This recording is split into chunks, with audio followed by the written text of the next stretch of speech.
Hello, this is Dr. Karthik Vasudevan, Senior Interventional Cardiologist working at Manipal Hospital Yeshwanthpur.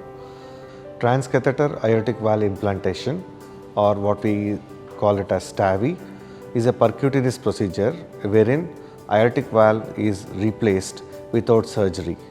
In surgery, the chest is cut open and the valve is implanted after opening the heart.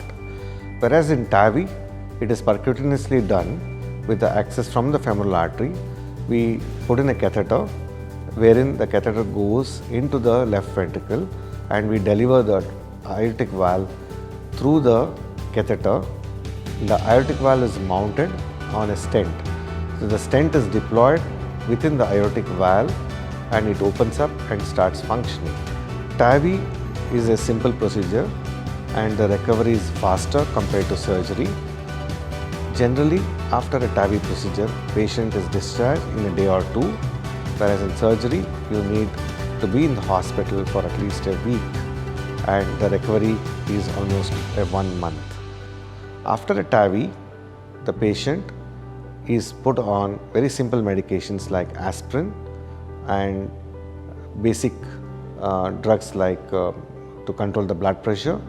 Apart from that, no other medication is given. Earlier, TAVI was reserved for only high-risk patients who are not eligible for surgery or high-risk surgical candidates who had a very high chance of dying from surgery.